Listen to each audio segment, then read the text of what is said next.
Hey everyone, welcome back to AFTV. Welcome to another live show. This is FanZone, which means you can jump here. In fact, let me take these off for a second. I can hear myself a bit better now. You can jump on FanZone by downloading AFTV Plus. Download the app. Go to the Google Play Store, go to the App Store, and you can chat live with us on the show. We're going to callers very, very soon. I'm not going to waste time because the discussion here today is, are Arsenal finally acting like a big club? This is one of those sentences that gets thrown around everywhere. I mean, it's always Arsenal to act like a big club. Arsenal need to, and it's normally related to transfer business, but it will be Arsenal need to act like a big club. They need to just, if a player costs 100 million, spend the money.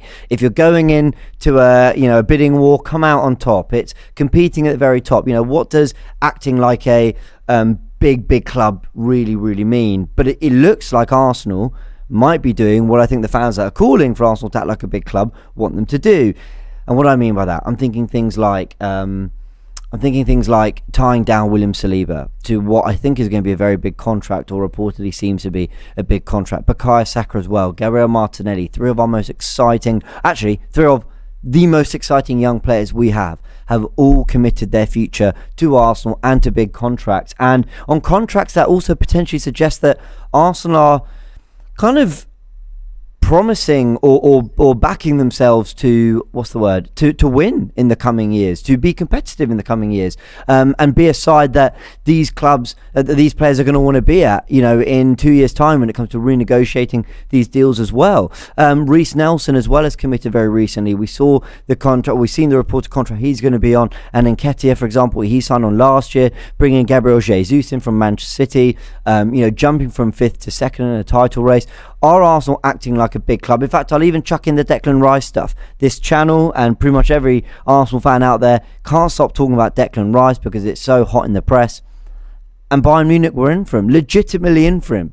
Really had talks, and no, he wants to supposedly stay in London and play for Arsenal, and Arsenal are in a position where they can offer what he wants, a financially better package. And this is big Bayern Munich we're talking about. I'm sure there's a lot of reasons for that decision, but this is what I want to discuss. This is what I want to discuss with all of you callers. Are Arsenal finally acting like a big club? Let's see what everyone's saying. Let's bring in Harvey, our first caller of the day, to discuss it. Harvey, how you doing, my friend? Very well, James. How are you, bro? Okay, so the sound's slightly delayed. I lip read you saying very good, and then it came through like 5 seconds later. So I'll ask a question, I'll let you just run away with it. I'm going to ask it very vaguely, like I just have to all the viewers. Are Arsenal acting like a big club now? Was that a no? No. Okay, it came in. It's still slightly delayed. I'm just going to let production know that it is slightly delayed on FanZone. But take it away. Give me your reasons. I mean, what reasons are there to suggest that we're acting like a big club? We have players that play for us and we renewed their contracts. That's acting like a big club. I mean, that's like the bare minimum, I'm going to marry my girlfriend because she doesn't cheat on me. She's the best woman ever. We're just celebrating mediocrity and the bare minimum now. I mean, how are we acting like a big club, James? I mean, please enlighten me. You make some great points, Harvey. We are having slight connection issues. We're gonna I'm not dropping you out because you've made a good point. I don't have a good answer. We're having connection. Oh, I'm just being told that connection's fine. Okay, connection's fine. Sorry, we're gonna drop you out for a sec because there are connection issues, but apparently it's working fine. Okay. I think what I mean is, it wasn't that long ago that Arsenal weren't tying players down to big contracts. Arsenal weren't making the financial commitments we wanted to see. If there was a player of Declan Rice's caliber that was out there, we weren't really in the running or getting anywhere near signing because we supposedly didn't want the competition in the market or had the financial ability to do it. And this summer already seems different, with Martinelli, Saka and Saliba all committing really big to really big contracts, and Declan Rice supposedly wanting to come to us over other arguably bigger clubs. Sure. But I mean, James, it's like we've had so many years of just pure mediocrity. And listen, I haven't been supporting Arsenal for a long time. I've become completely transparent. I started supporting Arsenal 2018 when Unai Emery came in, right? But I had followed AFTV for a long time. I've seen, the guys who actually experienced this club winning, top trophies. I saw their frustration. That's what attracted me to this club. It was the fan base. It was real fans criticizing their club. And I said, I like this. I like this accountability. I preach that in my own life, and that's what I like about the guys over at AFTV. But when you lower your standards for so long, it gets to the point where the simplest things you're going to overhype. The simplest things you're going to overhype. This doesn't just apply to sport. It applies to life. I had a buddy of mine who gave me a call recently. Poor lad, I won't say his name, but he had a girlfriend for like a year and a half. First girl he finds that gives him attention, even though she's not perfect. Boom, wifed her up. And I was like, listen, buddy, I'm glad you're happy, but I just want to say you've had no one to compare her to, because your last girlfriend was 2 years ago. You think she's the most amazing girl ever. That's the first girl you've met in 2 years. You have no real form of comparison to know 100% that's the girl for you. Same thing applies to sport. If you've been celebrating mediocrity for better part of 20 years now you tie down what is one of the best young players, which you already signed 2-3 years ago. Oh my God, we're a big club. We're back. We're winning the treble next year. Let's go. I mean, it's just like, come on. And you say that, we're going after Rice. I mentioned it, right? Last time we spoke. It's like that little kid growing up that's talking about that hot girlfriend that he has, but you never see her because she goes to another school. Arsenal will flirt with a player for months on end and either risk losing him to another club or they risk overpaying. You look at Liverpool, however. When the news broke out about Gakpo, it was just Gakpo signs for Liverpool. When the news breaks out about McAllister signs for Liverpool. And I can guarantee you that there were other clubs who probably wanted that exact same player, but they thought they had a little bit more time to get their affairs in order. Liverpool, however, does not give those other clubs the opportunity to move and put in their bid and compete and risk losing that player. They move quickly and swiftly. Arsenal will flirt with a player for 7 months, alert every other club of their interest in that player, and then risk losing him or risk having to pay over the odds. How is that moving like a big club? Okay. I get what you're saying about we maybe don't act as decisively as some of the big clubs. But and I want to stress the point, like the whole Arsenal acting like a big club. It's kind of, what does that really mean? Like I think you kind of said at the beginning, like what does it really mean? Arsenal. Basically, we want Arsenal to challenge every year. We want Arsenal to bring the best players to the club and play great football and compete for trophies. And legitimately compete for trophies. That's what we want this club to do. I just think that when you make certain decisions, let's be honest, and I haven't really sort of said this too much because I don't really like talking too much about like the money that players get or all that, but we've handed out some really big contracts that to players that have proven an immense potential, but they're not fully there yet. And Arsenal have gambled on those players getting to that potential, where maybe once upon a time they wouldn't have. And Declan Rice, likewise, has been sort of touted by most big clubs, if not all big clubs in the world. Certainly Bayern Munich, certainly Chelsea, Man City we know have looked at them, Man United we know have extensively. And it's Arsenal that look like they're going to get them, and they're willing to spend really big money to do it. And they're willing to sort of let Xhaka go for a fee that really doesn't do too much for them, but spend really big to replace him. Like, whether that constitutes what most people are saying, act like a big club, but I think that is Arsenal saying and making a statement that we are backing this current process and we are trying to be serious about what we do. And I like that. I'm encouraged by the decisions and moves that Arsenal have made in the last month or 2-3 weeks, let's say. And listen, there's definitely merit to that, James, and I'm not going to rob your argument of its validity, because it definitely has some, right? Arteta clearly has I think made it clear that Declan Rice happens to be one of his top transfer targets, and it seems like they're willing to pay over the odds. I don't think Declan Rice is worth $100 million. Okay, I just don't. But if Arteta sees it fit, then he has to make sure that his gamble and his bet is going to pay off. Time will tell.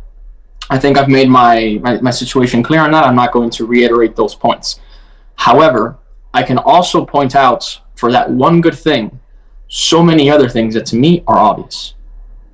You look at the Fresneda situation, you look at the Caicedo and Zubimendi situation, we all know we need a right back. Whether you want to believe the links or not, let's pretend that they're true, right? We've been linked to Fresneda. The kid's got 20 million euro release clause, so that's what? 17.2 million British pounds. I think right now British pound is like 86 cents to the euro. I wouldn't know. So 17.2 million pounds. The kid is 17 years of age, so if you sign him before September, you can actually register him as a homegrown player, which means that if the likes of an Eddie Nketiah or Reece Nelson or Emil Smith Rowe, if we have to move on from them because they can't kick on, you know, we don't lose players to meet that homegrown quota. It gives us greater flexibility in the market. And even if Fresneda happens to be a flop, you can very easily recover the 17.2 million. I saw recent reports to Castagna from Leicester. Caicedo. We were interested in him since it's been like 8-9 months now. Instead of us moving quickly, okay, we put in a bid for Brighton to get him. But if you know that you wanted to get him in the summer either way, then just say, you know what, fine, Brighton, you want to give him to us now? How about this? We'll buy him from you now. We'll loan him right back out to you for the next 6 months. Finish out the year. We just want to make sure that we get our man. We saw City do that with Julian Alvarez. We saw Chelsea do that with Pulisic over in Dortmund. Why don't we do that? Zubimendi was linked for 50 million. And so Zubimendi and Caicedo, right? They're both CDMs. I say, okay, these are my two players. These are my two targets. Declan Rice is obviously target number one. Rice and Zubimendi seem to either be Partey's eventual replacement or competition for Partey. That seems to be their role. I know Zubimendi's got a 50 million pound release clause. Caicedo, I'm risking getting into a bidding war with Chelsea. The only other club that's in for Zubimendi is Barcelona. The second that I saw Barcelona trying to have to once again launder money to see if they can re-sign Messi, I'm saying, you know what, dude? If I can risk losing to Chelsea in a bidding war or having to offer a super lucrative contract to Caicedo, which could risk messing up my whole entire rate structure with the players I currently have, or I can just go very quickly and just secure my signing, get my bird in hand with Zubimendi. No. Now it seems like Barcelona is going to move in on Zubimendi. The second I saw Messi sign for Inter Miami, by the way, I live in Miami. I couldn't give a rat's ass. I'm more worried about Arsenal. I'm like, we're not getting Zubimendi. So now I know we're either going to pay 80 million British pounds to I've only had one season in the Premier League Caicedo plus a lucrative contract, or we're not going to get him at all, and we're going to have Mohamed Oneni next year. But it's okay because, you know, he's good vibes and he's a cool person. What I'd say is, if you forecasted that perfectly, I think you make a great point. I think if it kind of goes that way, I'll look back on this call and I'll go, yeah, fair enough. Actually, the plan was poor, and you called it early. If you forecasted that right. If Arsenal, however, get Rice and Caicedo at around 160 million altogether, I'm looking at like a 90 and a 70 or something like that, then I think I would say that the team have done, the club have done some really great business bolstering our midfield going into the next season. But if you predicted that, fair play to you, Harv. That would be pretty impressive. Because you're right, it might well go that way. It might well go that way. But you know what? Let's say it goes your way. Your way. You're also banking, right, that 160 million for 2 players alone is going to be enough for us to be the kind of team that can actually go ahead and compete against City. No. That means that your chance. But not only that, but let's say 160 million here and you get a decent right back over here, and that's that. You are banking that Eddie Nketiah can be the guy to push Jesus. You're banking that Reece Nelson can push Bukayo Saka. You're banking that Smith Rowe can play in that Xhaka position. You're also banking that Fabio Vieira can challenge and be an adequate backup to Odegaard. That's what you're banking on. Yeah, fair point. That's a lot of bets to justify 2 signings for 160, 170 million. Not to mention any potential add-ons and lucrative contracts. If either of those players, let me get into the camera, don't do it, we're going to have to go next summer and go reinvest in another player. Now we're back to 250, 300 million, and it's just never ending. And then wait a second. Now Partey's 31, 32 years of age. He's injured again. Now let's sell him for 13 million like we saw Granit Xhaka, and let's go try to see if we can find another guy. And because now We got stuck in paying 70 million for players. Now the next backup is going to be 67. Oh no, we lost Harv. I think he's still there. Harvey there? He's making. No, yes, yeah, I'm here. I think I can still hear you. There we go. Yeah. Go on. Finish your point, my friend. Sorry, somebody like guess called me, so it froze. No worries. And now you have to hope that the next backup is another 67 million because you've already established that precedent in the market. We're placing a lot of bets here. There are still so many unanswered questions about players in this squad. So even if it works out the way that you want it to work out, my man, you're putting a lot of faith in a lot of players and hoping that they can actually push our starters and have the kind of quality that can actually compete for a treble. Yeah, Harvey. We've lost Harv again. Okay, I'm gonna thank Harv. Okay, he's gone. Harvey, thank you so much. I think Harvey raised some really good questions there, everyone. I think he raised some really good questions about maybe, and Harv, get in the comment section if I've misunderstood or misinterpreted this, because I don't want to relay it wrong. But I think the point is, acting like a big club isn't just throwing money around. It's making really good decisions that are going to get you to the pinnacle. Now, comment section, I see you all. By the way, 1,400 of you watching. Hit the like button and subscribe to the channel if you haven't yet. A lot of you agreeing with him, saying he's facts. He's making some great points. Spot on. His guys making making sense 100%. Fair. Love that. Some of you don't agree and disagree. Just saying, if you guys don't agree or you're going to be a bit ferocious about it or whatever, get on the app.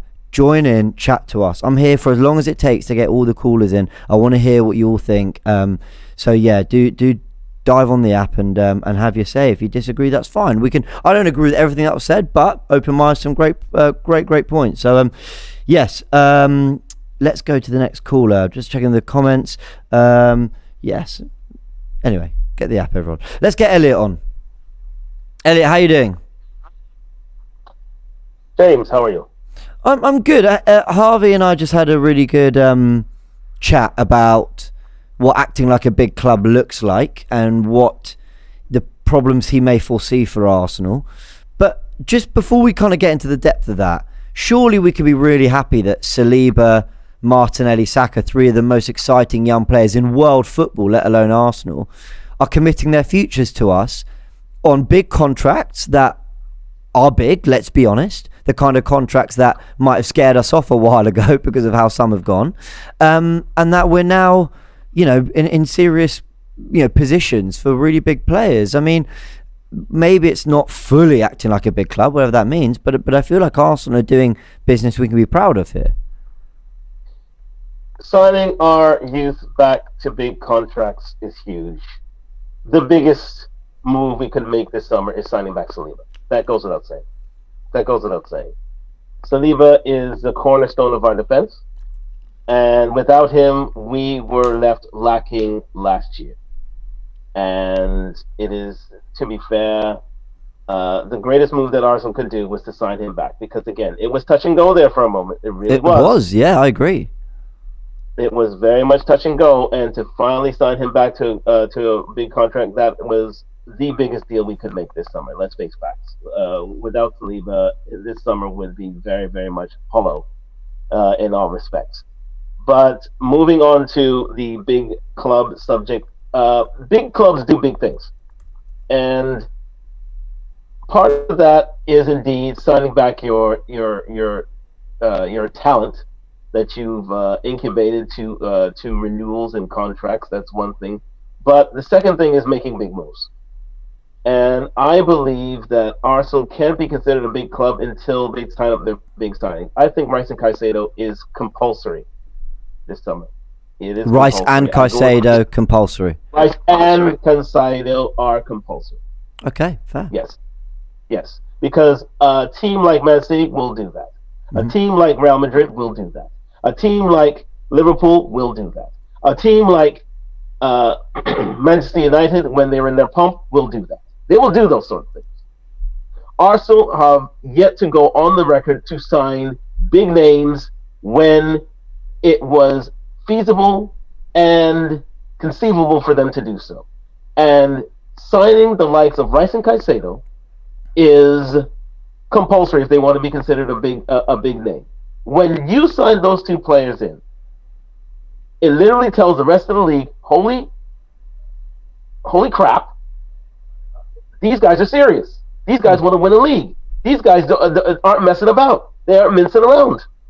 And sure, you don't get the striker you want and need, but the striker you want and need at the time, but you solidify a midfield for the future. I take the point of Partey being on the decline of his career, but the fact of the matter is, you sign Rice and Caicedo, Partey isn't part of the picture so much anymore.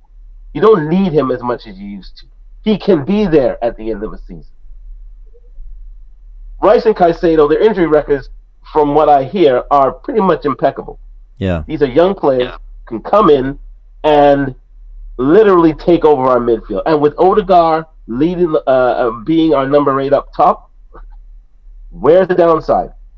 It literally is letting the world know that not only do you have one of the best possession midfielders in the world of Rice, number one, you have one of the best young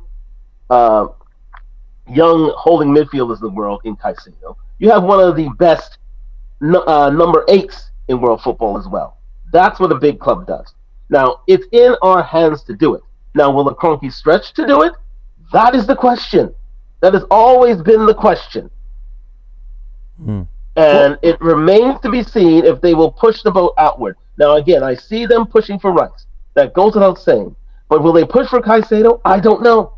I really don't know. So what defines this whole big club thing? I'll be honest, I titled this video very much based on the kind of thing people say to me. I'm sure I've said at times, oh, Arsenal need to do this to act like a big club. I'm sure I've said it. I'm sure I've got caught up in saying it. But really, I don't really know what I mean when I'm saying that. Like, I think what it means is doing whatever is necessary to win.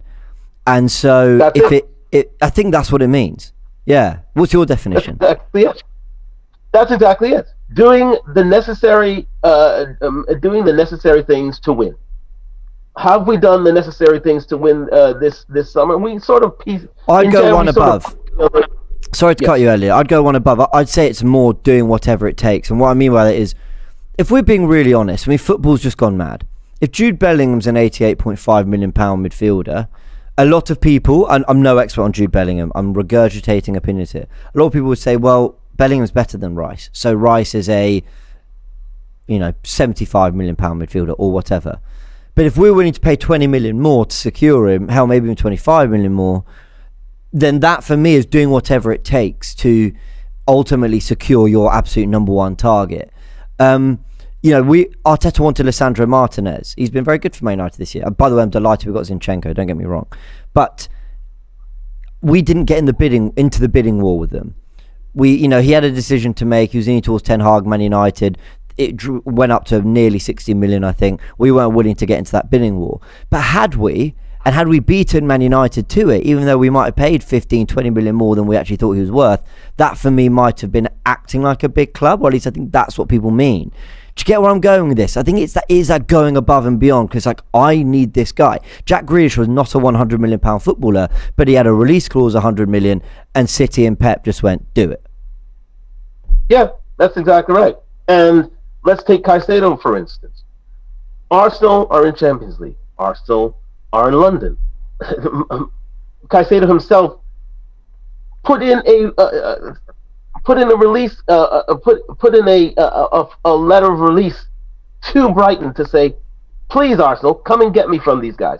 But he stayed in Brighton, fine. We played football friends, fine. But at the end of the day, now is the time where all the advantages are to our side. Let's face facts. The only thing that Chelsea can do right now is throw money at a problem, and we're at an advantage. Now, are we willing to use that advantage to our advantage? I don't know. I really don't know. The Kroenkes haven't gone on record to do that on record. Yes, they spent money. Yes, they built a good squad that have challenged for a title. But are they willing to go that extra mile, go that extra kilometer to solidify our chances for next year in the title?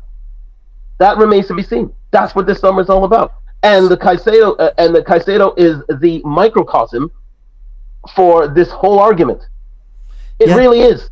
So, a final question.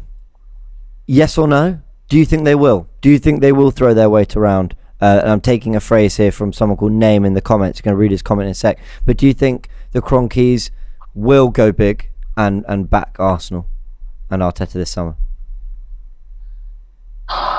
I don't know, but if it had to be a yes or no answer, I say yes, but very, very tacitly.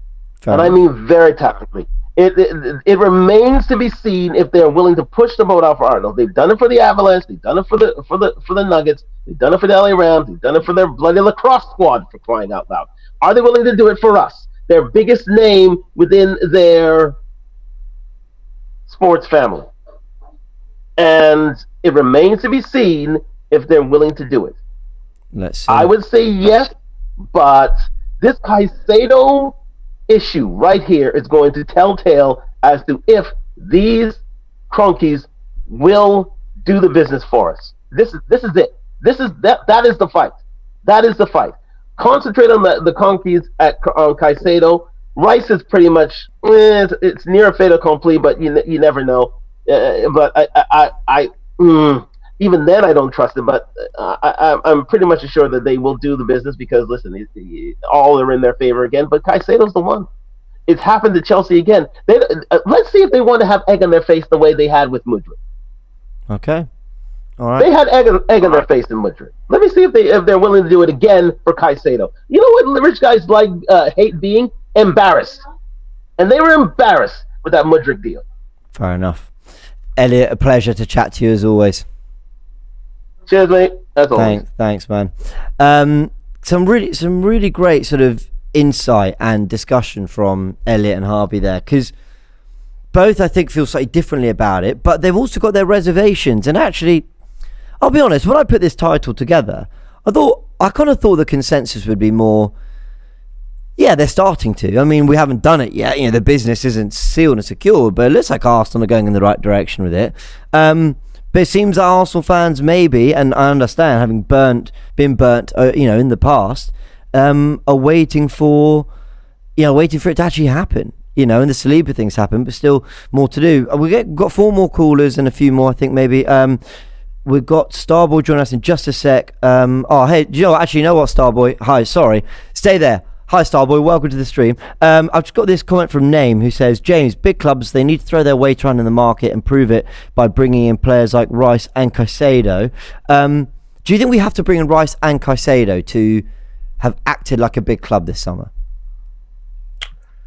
It's a difficult question. First off, I just want to pick up AFTV, love from Denmark. I've been following you for many years, and I love the shows. Like, they make my day every time.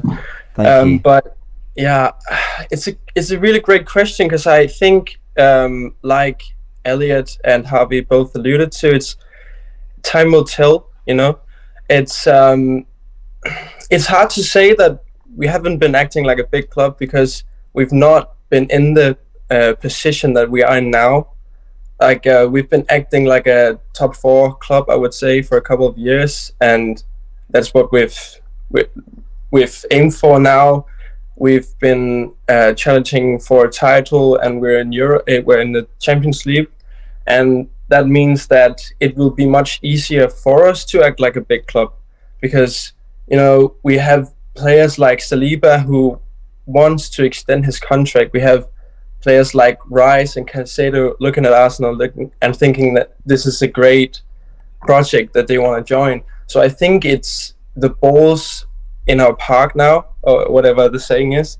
It's just up to Edu and the Cronkies to just sort of head it in and get us over the line and get some big trophies, because it's been a long time coming. Yeah. I don't think Arsenal have proven anything yet. And I want to stress that because some people are replying in the comments going, no, James, we're not acting like a big club. I was like, hey, that's fine, I'm not saying we definitely are. But I just think if you describe to me a club that finished second in a title race, tied down three of, and I'm reiterating a point because I think it's really important we get this in our heads, tied down three of the most exciting young players in world football.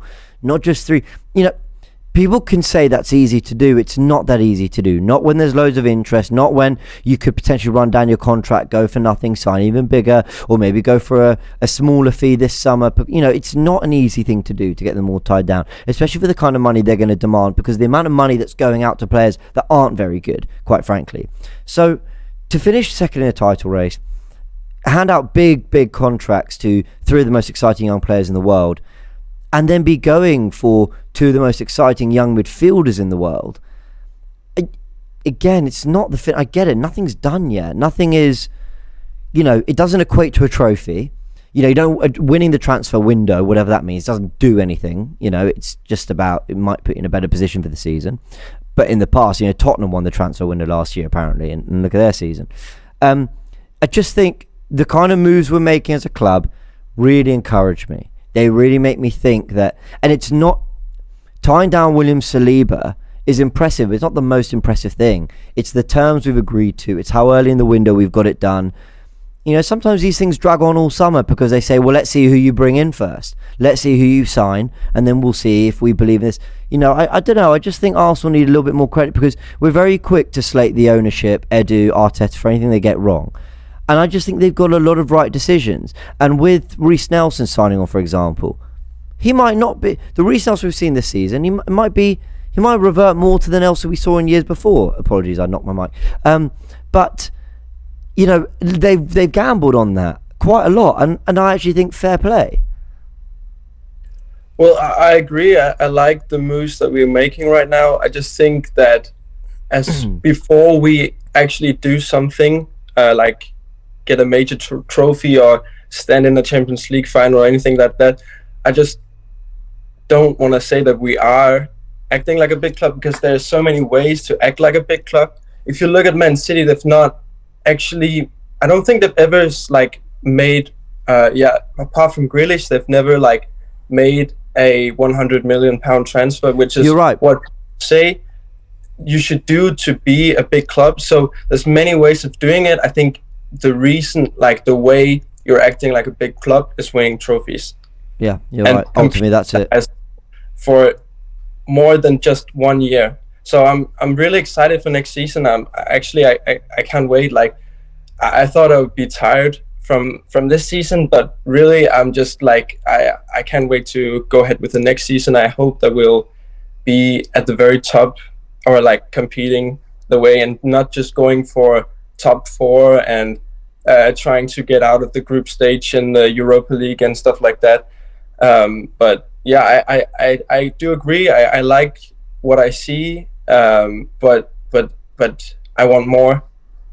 I think we do, and I think Arsenal fans deserve more because they've been very patient. I think they're very ready to see that really big summer that we've been waiting for a while. I know 2019 was a big summer in terms of spend, but we're talking in terms of making a real leap. But Starboy, thank you for joining us. Appreciate it.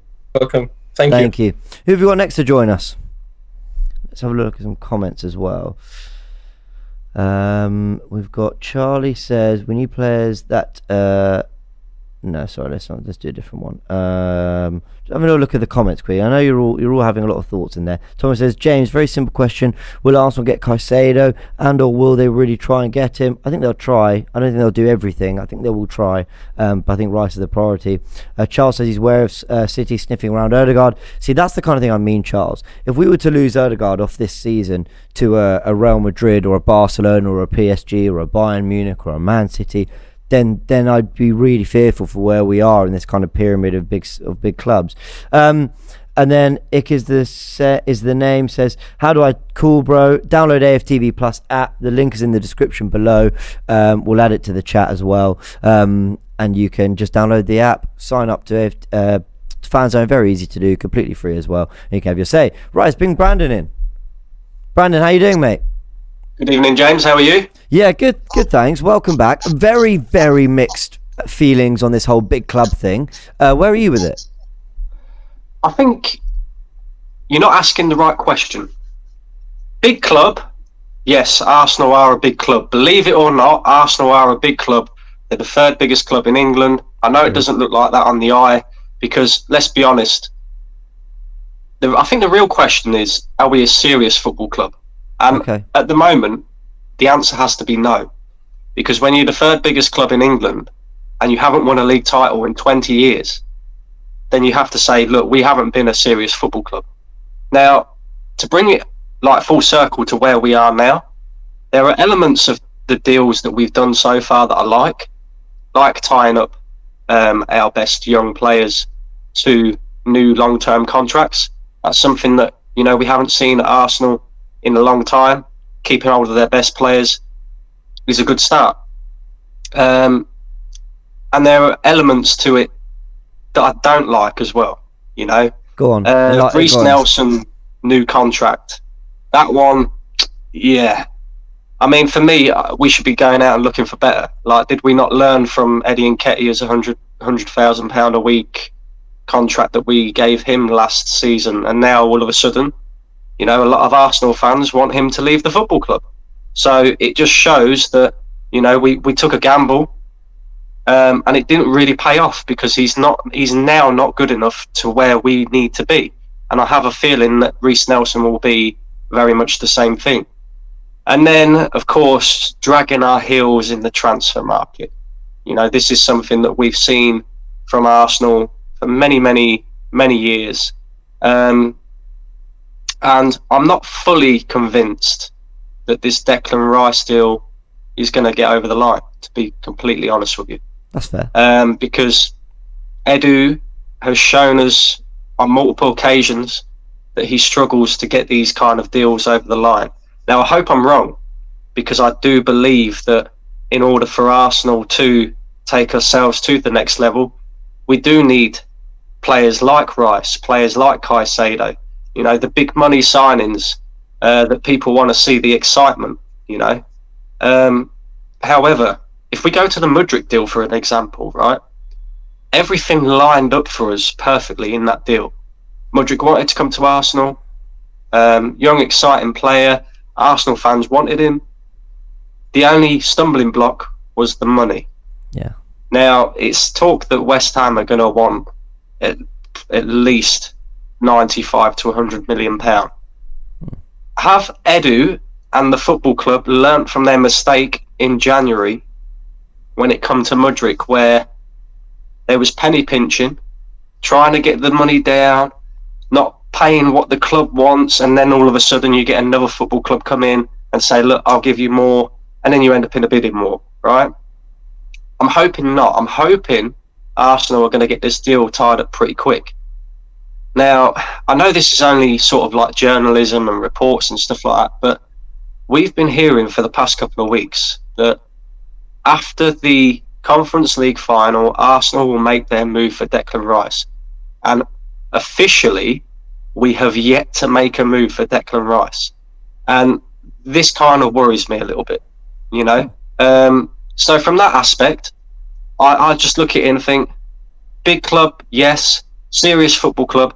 As of right now, they have yet to prove that to me. That's fair enough. That's and it's fair not enough. just it's not just the Declan Rice thing as well, right? Because I understand that people will say that that deal was difficult to get done, purely and simply because of, you know, the fact of it's such a big money move for a football club to make. And I wouldn't mind us being, let's just say, even though the transfer window isn't open yet, let's just say slow in the negotiation side of things. If it was a case of Declan Rice and Caicedo was going to change this squad completely. But the fact of the matter is, we need 5 or 6 players. And we're watching other football clubs around the world doing business without the transfer window being open. So my question is, okay, Declan Rice is going to take a little bit of time. Caicedo is going to take a little bit of time. What are Arsenal doing now to address the other positions within our squad that need addressing? Yeah. And again, I'm seeing them dragging their heels, you know. So I don't know. I get it. I get it, because I've been very pessimistic about Arsenal and the way we operate in the transfer window. It goes back to the Wenger days. I mean, it just used to drive me crazy. And this is what annoys me when people go, "Oh, why do fans think they know better?" Because we were going into seasons without the signings we needed, and then we'd like lose the first game or draw the opening couple games, or whatever. Let me ask you this, James. Oh, yeah, Let me ask you this, right? Yeah. When I say serious football club as well, and when people say the phrase "act like a big club," Yeah. we all know that in terms of size, Arsenal is a big club. When was the last time that you or any other Arsenal fan that's watching, or me, went into a season and at the beginning of the season said, "I'm confident we can win the league title this season. I'm confident we can win the Champions League"? No, I agree. You know? You're going back to 2007. You know, It where just there was shows, something where we were still within 3-4 years of the glory days and all that. So yeah, you make a really great point there. I just think you touched on it there, and actually you didn't say the word, but I was getting the word ruthless from you a little bit. Like, Nelson and Eddie have shown a lot, but do you sometimes have to be more ruthless to go, that a lot wasn't enough, if that makes sense? You know, for where we want to be. But I just think with Arsenal right now, I think with Saka and Saliba, I don't want Arsenal fans to get mad at me. If we're being really honest, Saliba has been immense for us. But it's only 1 year. It's only 1 year of Premier League football. But we're committing big to him. And I think we're right to commit big to him. And it's little things like that that make me think Saka's slightly different. He's still very young, but we have got 3-4 very good years out of him so far. And his numbers are only getting better and everything's only getting better. My point is, I don't question these two players, which is why I'm delighted Arsenal have tied them down to these contracts. But I just think the fact that we've been willing to go to certain numbers and we've managed to get these done going into the transfer window, and now we're hearing about a £90 million plus fee for Declan Rice, it just makes me think, yeah, nothing's been achieved, nothing's been ticked yet, but I'm really encouraged by the signs. Yeah, encouraged, yes. You know, there's a lot of encouragement there. What I would say, like you touched on it there about committing like big in terms of Saliba and Saka. We've got to try not to get into that predicament that we was in beforehand, where we was paying average players large wages and not getting anything back. You know, you remember the Mustafis of this world on, you know, £160,000 a week.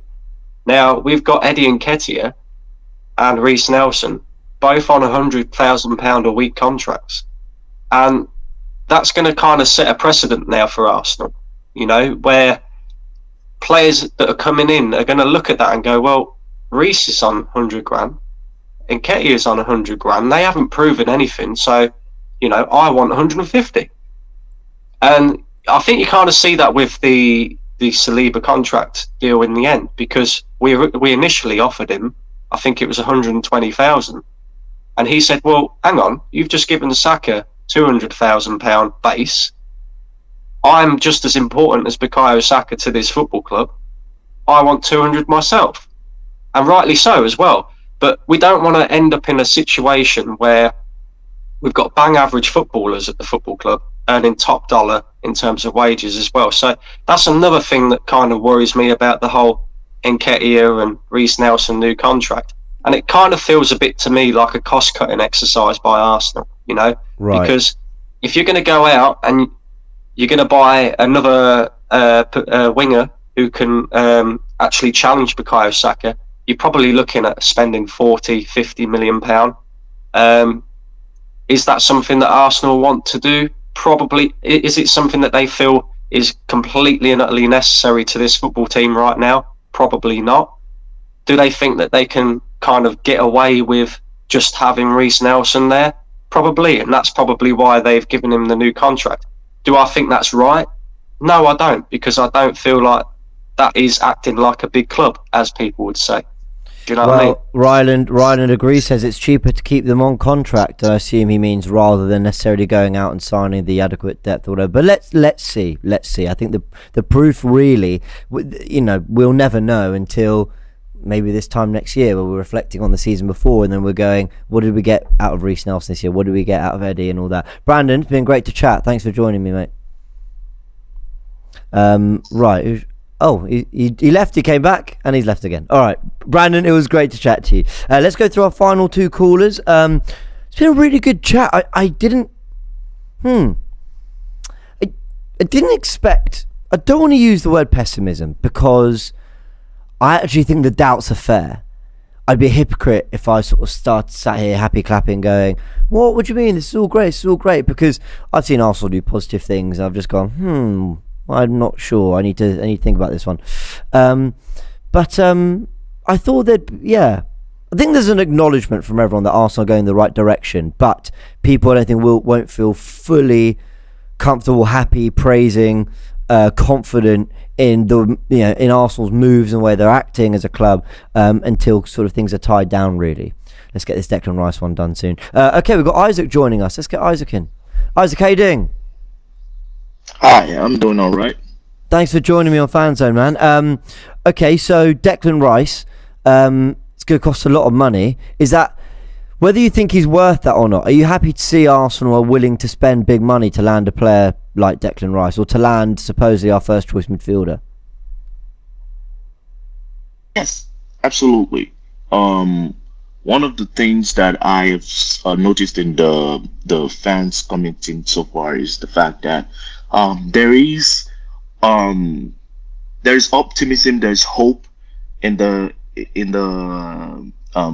sound of most of these people, but it's like a person that has been burnt before with in several times by the same person, So Arsenal as an organization has traumatized us Arsenal fans for the better part of at least 20 years now, and that's even putting it lightly. Just based off of the players that we've gone for or have been linked with, and just everything just falling apart.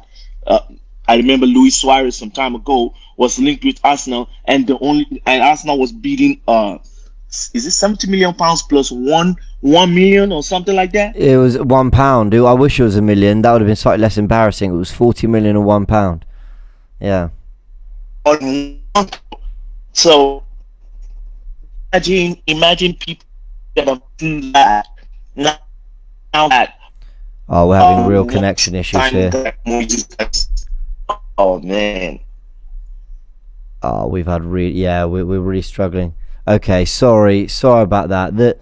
I think the point he was making, and making it really well, is that Isaac, was that Arsenal have been burnt in the past. Arsenal fans have been burnt in the past. I remember that Suarez one. I remember it so clearly. I was on summer holiday, and I heard we made a £30 million bid, and it got rejected. And I heard we were making a £40 million bid because there was a £40 million release clause. For anything over 40 million, they'd let him go. And Arsenal offered 40 million and £1, and I thought, wow. And I think it goes back to what Brandon was saying about being a serious club. I think that's a really good example where Arsenal weren't a serious club. They really wanted Luis Suarez, and look what he did the year after. But they really wanted him. Wenger really wanted him, and they weren't willing to do whatever they had to do to get the finances to get over the line. They thought there was a release clause in there, it wasn't there, and so the bid got rejected, and it all just looked very embarrassing after. Yeah, that's the kind of thing. I think Arsenal being a serious club is just doing what they've got to do to get these players over the line. But let's see, just because we're moving differently doesn't mean we're moving correctly, says Javi. Harvey, I've been calling you Harvey all this time, and it probably is Javi, so apologies. Next time we chat, I'll get that right. But yeah, he says just because we're moving differently doesn't mean we're necessarily moving correctly. I think that's a good point as well. You don't know the Reece on 100k, says Nathan. No, there was a report of that, but then I haven't seen it confirmed, so if that was said, you might be right about that.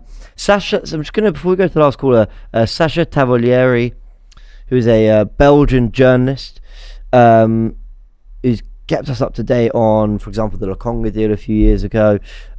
He was sort of breaking the news yesterday that Timothy Castagne was an option for Arsenal, and he said today that Castagne is appreciated by Arsenal's board, which he got from Leicester. Sorry, the Arsenal board got from Leicester the wanted confirmation that the Foxes will collaborate with it for a deal. He's told that this deal will take more time than expected, as Arsenal need to fix some priorities. It's like, look, they're just going all in for Declan Rice, and they'll see what they can do. But Castagna was a linked player, so just let me know in the comment section what you make of the Castagna links, and I will just have a little look for any other breaking news. Let's bring in Wes, our final caller of the day. Hi James, how are you doing? I'm very good. How are you? I'm doing well, thank you. Calling from South Africa this evening. Amazing. Whereabouts in South Africa? I'm in Cape Town, so like a small suburb called Kuilsriver, so it's a bit cold here, but I'm not sure if it's as cold as your side, but it's a bit cold for us this side. We've had good weather today. For the last few days and this week we've got it's good weather. For England, it's very good weather. I've been to Cape Town. It's absolutely stunning, one of my favourite places in the world, so very jealous. What's the feeling? What's the feeling around this big club discussion? Let me flip the question slightly differently. Is it a bit of a dumb question? Like, we know Arsenal are a big club. What we mean is we want Arsenal to make correct decisions. And if they make correct decisions, we will be a good team that wins more football matches and therefore wins more trophies. So is there actually any such thing as acting like a big club, when ultimately what we're talking about is, I don't care if you sign 4 players and they cost $1 million each. If those 4 players win us the title, win the title. Yeah, I agree with you on that sense. I think it irks me to actually say this, but like trusting the process kind of a thing, and I think that's where we are. We're in the process of becoming a serious club once again, when we go back to invincible stages. I think the first important thing Arteta did was getting rid of that dead weight. I think that was ultimately that first step that most of us as fans didn't take seriously or take much note of. You're right. I'm so sorry, Wes. I'm going to cut you because you just touched on something brilliant there. So is Arsenal acting like a big club, them looking at these players that Arteta didn't want and just tearing contracts and go, I don't care, we just want you out. Even if it costs us money, we've got to pay a compensation to rip your contract up, and you go for nothing, and we lose these assets for zero, we're ripping them up. Or is a big club saying, we don't care, we're going to command a transfer fee and get good business? Like, which one? Because there's an argument for both, but you're right, the fact that we got these players out was a really good thing that Edu and Arteta did from early on. Yeah, I think that comes from 2 perspectives. It comes from the footballing side and the financial side, where before Arsenal was more, we were worried about the financial side of things. We get rid of Fabregas, we get rid of Song, players that football-wise we shouldn't have got rid of, but financially it made sense, it balanced the books. But now we're looking more at the football side of things, where it's, we want to get that football right. Get rid of Mustafi, get rid of Socrates. They weren't beneficial to what Arteta's plans were. So I think that's that first step we took. We started focusing more on Arsenal as a football club instead of Arsenal as, balancing the books. And that was that first step. And then I think what you were hinting at, this whole I think stream was about, us tying down those big contracts of existing players. And that's, for me, is the second step. I think what we then completed is basically, getting the signings Arteta wants over the line. And that would be your Declan Rice, if that is actually what we want. At the end of the day, this could be a whole media frenzy, very true. And it may not even be Declan Rice, but we're actually looking at it. Maybe Caicedo.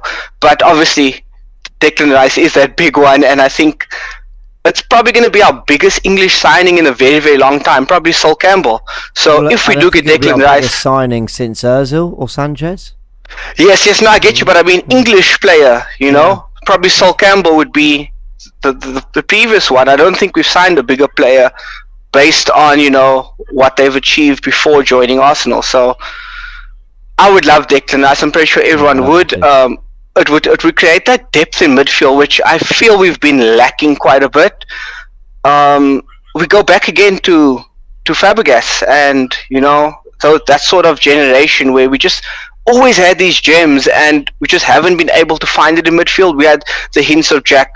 We've had obviously Smith Rowe more recently, but I mean Jack Walsh's injuries, that kind of counted against us, and now Smith Rowe seems. I don't want to put jinx it or say something bad, but it seems he's heading in a similar direction, So it's good to hear he's in Dubai, training and getting more of that football back. So it's more that I would love to see us, get over that line, it was so disappointing this past season.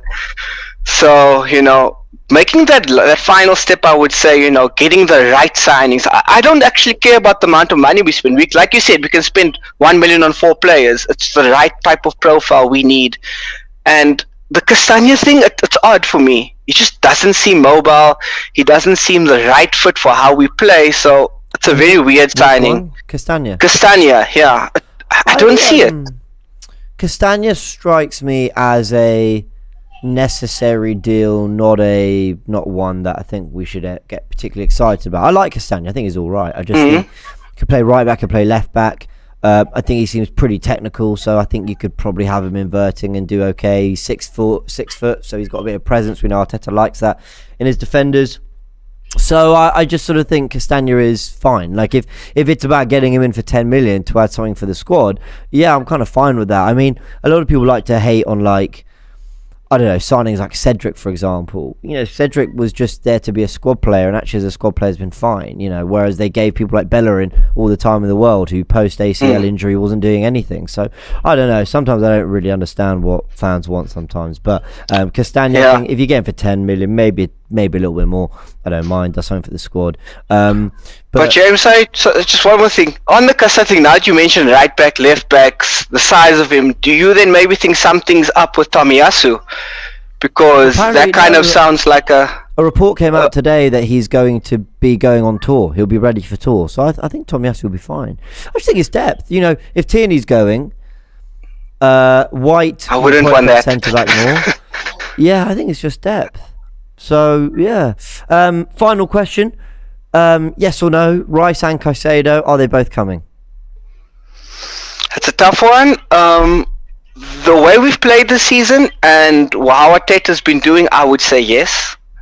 Very odd for me to say based on our prior history, but based on last season and what we can see we're lacking, definitely I would say yes, because we do need a Granit Xhaka upgrade.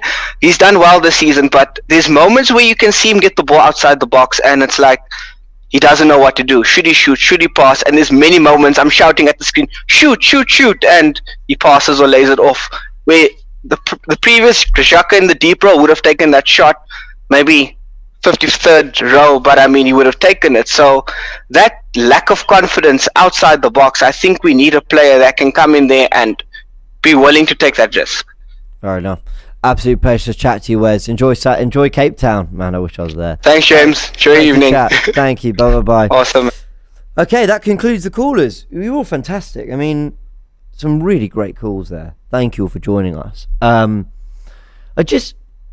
take issue with people who kind of look at like the Castagna deal and think, what a waste of money, or he's rubbish or whatever. So, Salami Joshua, great name, has put it really well here. City signed Fabian Delph. He ends up saying shut up to whoever he's addressing that to. But, Fabian Delph is true. Like, Villa got relegated either when he was there or just after he left or whatever. And, that was probably seen as like he was good for Villa. He was probably seen as like a good signing, decent squad depth or whatever. And Guardiola added his magic touch and he became the starting left back in my opinion, the greatest Premier League side of all time, which is Man City Centurions. So, I don't know. I think we worry too much about these other players that aren't the 30 million plus players, the ones that are there just to make up part of the squad and do a job. And players can surprise you. Hey, Xhaka surprised all of us this year. Sky Touche Photo says, I'm in the waiting room, got a good perspective. Good, I'm glad you enjoyed it. Follows up with another super chat saying, we lost the league because we didn't have suitable depth. We saw it in pre-season. We chose to ignore it. If Saliba, Xhaka and Saka had equitable replacements, we would be champions. Simple. Probably true, yeah.